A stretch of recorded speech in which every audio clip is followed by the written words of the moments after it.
تو آپ سب کو میری طرف سے سلام۔ آج کل سوشل میڈیا پر مسیحی طلاق اور مسیحی شادی کے قانون کے متعلق بہت بات چیت چل رہی ہے۔ میں آپ کو اس حوالے سے کچھ اپنی معلومات شیئر کرنا چاہتا ہوں۔ یہ جو مسیحی طلاق کا قانون ہے یہ 1869 میں اس وقت کی انگریز حکومت نے بنایا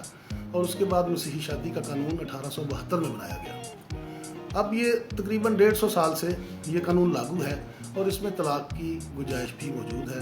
اس میں طلاق بھی ہے، جوڈیشل سیپریشن بھی ہے،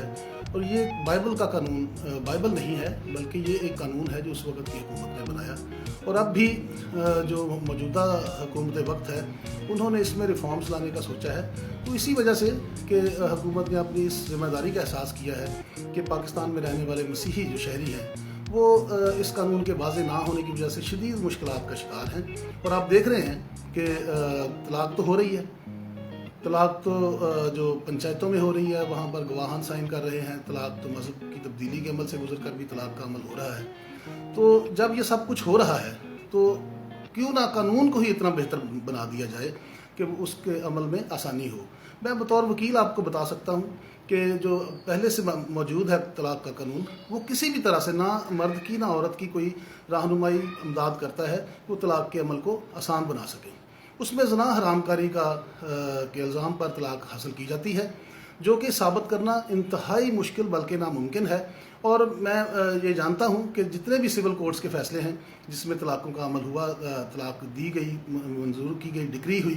ہوا کیس، وہ سب ون سائیڈڈ ہیں، ایکس پارٹی ہیں، جس میں عدالت یہ لکھ دیتی ہے کہ دوسری پارٹی حاضر نہیں ہوئی تو یہ اس کے حق میں ہم نے فیصلہ لکھ دیا، اور ایسا کوئی بھی فیصلہ جو ایکس پارٹی ہوتا ہے، ون سائیڈڈ ہوتا ہے، اس کو کسی بھی ٹائم پر چیلنج کر دیا جاتا ہے، کر سکتے ہیں، اور میں نے دیکھا ہے کہ لوگوں نے ایسے کیا بھی ہے۔ تو ایک طلاق کے اس عمل سے گزرنے کے بعد بھی، عدالتی عمل سارا کرنے کے بعد بھی، وہ عورت یا وہ مرد جو طلاق حاصل کرتے ہیں وہ شدید مشکلات کا شکار رہتے ہیں کیونکہ وہ عمل پوری طرح سے مکمل نہیں ہوا ہوتا۔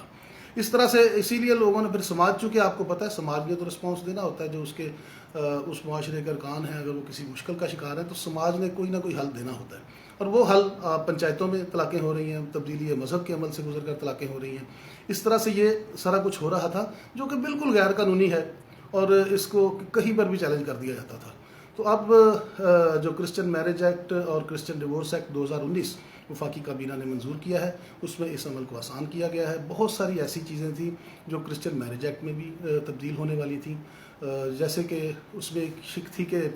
صبح سے لے کر شام تک روشنی کے ہونے میں سورج کی روشنی میں ہی نکاح پڑھوایا جا سکتا ہے۔ اب تو آپ جانتے ہیں کہ نکاح بہت رات گئے بھی ہوتے ہیں، تو یہ اس کو بھی شک میں چینج، اس قانون میں چینج کیا گیا ہے۔ اس کے علاوہ اور بہت ساری ایسی تھی جو وقت گزرنے کے ساتھ ساتھ اب وہ شرائط لازمی نہیں تھی، ان کو چینج کیا جا رہا ہے۔ دوسرا، ایک دوست کچھ جو سوشل میڈیا پر بہت زیادہ ہوتا ہے کہ عورت کا کیا بنے گا طلاق کے عمل سے گزرنے کے بعد، اس کو تو معاشرہ کوئی شناخت نہیں دیتا، اس کو معاشرہ تسلیم نہیں کرتا، پھر بچوں کا آ رہا ہے کہ بچوں کا کیا بنے گا۔ دیکھیے، اس میں قوانین بنانے کی ضرورت ہے۔ جیسے دوسرے ملکوں میں بچوں کی کسٹڈی کے متعلق بہت واضح قوانین موجود ہیں۔ امریکہ میں جب کوئی خامند دیتا ہے اپنی بیوی کو طلاق اور کسٹڈی ماں کے پاس ہے فرض کریں یا خامند کے پاس ہے، تو جو بھی فریق جس کے پاس کسٹڈی ہے اس کو دوسرا فریق اپنی ہفتہ وار تنخواہ کا 12% ایک بچے کے لیے دیتا ہے، 2 بچوں کے لیے 16% دیتا ہے، 3 بچوں کے لیے 19% دیتا ہے۔ اس طرح سے ایک مہینے میں اس کو اچھی خاصی اماؤنٹ مل جاتی ہے بچوں کی پرورش کے لیے۔ یہاں بھی قانون موجود ہے جو گارڈینز وارڈ ایکٹ ہے، وہ اور فیملی پرسنل لاز ہیں پاکستان میں، اس میں کچھ اس قسم کی ہدایات ہیں لیکن وہ بہت واضح نہیں ہیں۔ اب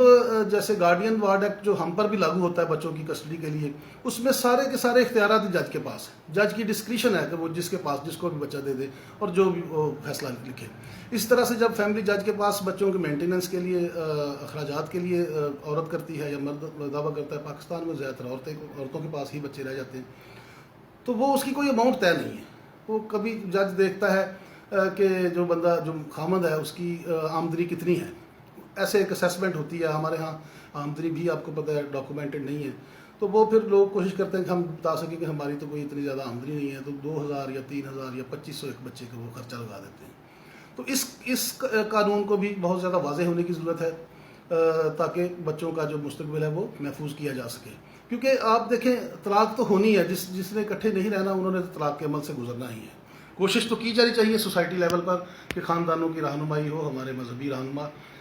فیملی لائف کمیشن بنائیں اور وہاں پر خاندانوں کی عملی طور پر تربیت کی جائے کہ کس طرح سے انہوں نے ایک دوسرے کے ساتھ ساری زندگی رہنا ہے. لیکن جہاں انبن ہو جاتی ہے، جہاں جھگڑے ہوتے ہیں اور عورت بہت زیادہ تشدد کے عمل سے گزرتی ہے. کئی شادیاں ہی ایسی ہوتی ہیں ہمارے معاشرے میں کہ خامند جو اکثر صورتوں میں خامند نشے کے عادی ہو جاتے ہیں،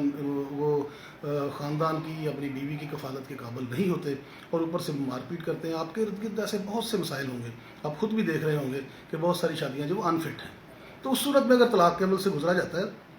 تو نہ صرف یہ کہ عورت کو پروٹیکشن دی جائے بلکہ بچوں کی کسٹڈی کے معاملے پر بھی قانون سازی کی جائے. تو دوستو، میں یہ چاہتا یہ ہوں کہ چونکہ میں ایک انسانی حقوق کا کارکن ہوں،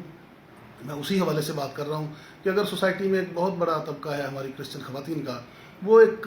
طلاق کے قانون کے واضح نہ ہونے کی وجہ سے مشکلات کا شکار ہیں، ساری عمر تشدد برداشت کرتی ہیں، ساری عمر گھٹ کر مر جاتی ہیں. ان کو یہ حق ہونا چاہیے کہ وہ اپنے لیے ایک آپشن رکھیں کہ اگر وہ خاوند کے ساتھ نہیں رہ سکتی تو وہ طلاق کے عمل سے گزر سکیں اور اس عمل کو آسان ہونا چاہیے. میری خواہش ہے کہ آپ سب لوگ یہ سنیں اور پھر اس پر اپنے کامنٹس بھی دیں. آپ سب کا بہت شکریہ.